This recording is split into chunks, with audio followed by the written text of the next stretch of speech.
Agora, falando um pouquinho das preocupações nossas também, e aí para a gente falar um pouco a respeito também do nosso meio-campo, o Pedro, que a gente debateu muito no programa passado, que é justamente essa modificação com a entrada do Bruno Guimarães, ó, a entrada do Paquetá, perdão, nesse meio-campo, saindo do esquema com quatro atacantes, tendo o Paquetá. Porque se a gente analisa aqui, na hora que a gente. Vamos colocar o campinho como se tivesse o Brasil tivesse atacando. Então a gente imagina que a equipe do Marrocos com uma linha de quatro, né, o tradicional linha de dois com uma linha de quatro aqui fazendo a defesa.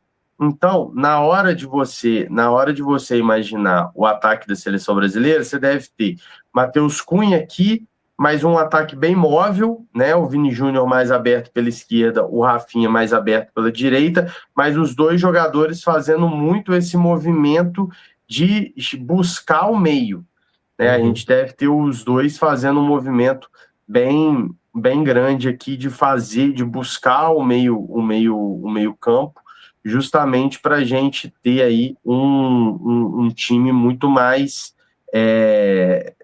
fluido, né? E aí o Paquetá vai ter um papel fundamental, ao meu ver, que é o papel de justamente ser o cara que vai fazer essa ligação aí em todos os setores do campo, né? Então ele deve jogar tanto pela direita quanto pela esquerda, fazendo essa movimentação por esses dois setores aqui para municiar. E um Matheus Cunha, que talvez fique em determinado momento mais preso entre os zagueiros, mas ao mesmo tempo com a possibilidade de fazer esse movimento também um pouco mais fluido aqui, de voltar. Eu espero um jogo muito associativo desses jogadores aqui Com do meio de certeza. campo da seleção brasileira, com o Bruno Guimarães e o Casimiro atrás. Agora, o que me preocupa nesse sistema, ô Pedro, é justamente a forma como a gente vai ter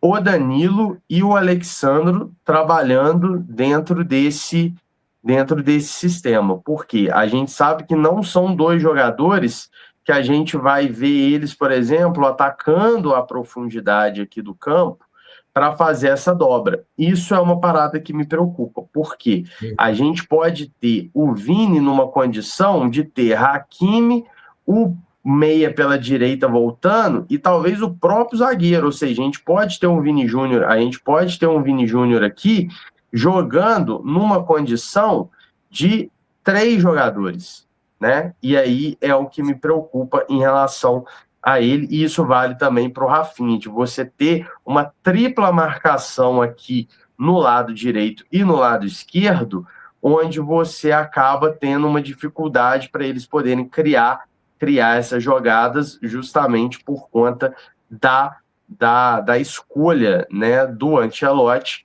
pelo Danilo e pelo Alexandro, que são dois laterais que hoje em dia já não atacam tanto mais, né? O Alexandre até chega no ataque no Flamengo, mas ele raramente ataca essa profundidade, essa dobra aqui. O meu medo, Pedro, é o Brasil ficar muito previsível com essa lateral sendo formada pelo Danilo e pelo Alexandro, e isso acabar prejudicando o futebol do Vini e do Rafinha pelas pontas. Eles ficarem aí tentando ter que resolver tudo sozinho, e aí com uma tripla marcação a situação vai ficando mais difícil. O que que você acha dessa situação? Bom, Matheus, eu tô com a impressão, ultimamente, de que o Ancelotti vai entrar para essa partida um pouco reativo. Não acho que o Brasil vai pressionar, né, para trás, até porque o Marrocos tem um jogo bom com a bola também. Acho que o Brasil, mas só que o Marrocos é um time que deixa muitos espaços. Imagino que o Ancelotti vá aproveitar disso. Então, acho que a escolha do Danilo e do Alexandro também para manter essa solidez defensiva um pouco maior. Acho que as duas pontas vão ser muito importantes, tanto o Rafinha quanto o Vinícius Júnior. Acho que até a escolha do Matheus Cunha passa por isso também, porque o Vinícius e o Rafinha têm uma associação melhor com o Matheus Cunha nas últimas partidas do que com os outros dois centroavantes, né, com o Igor Thiago, que foi testado, né, junto com o Vinícius e com o Rafinha. E o Marrocos, como eu falei, é um time que costuma deixar espaço. Nas últimas partidas que eu assisti, esse lado esquerdo do Brasil, direito do Marrocos, o lado do Hakimi, como eu falei, ele sobe muito. Então, na hora que ele volta, ele acaba perdendo um pouco.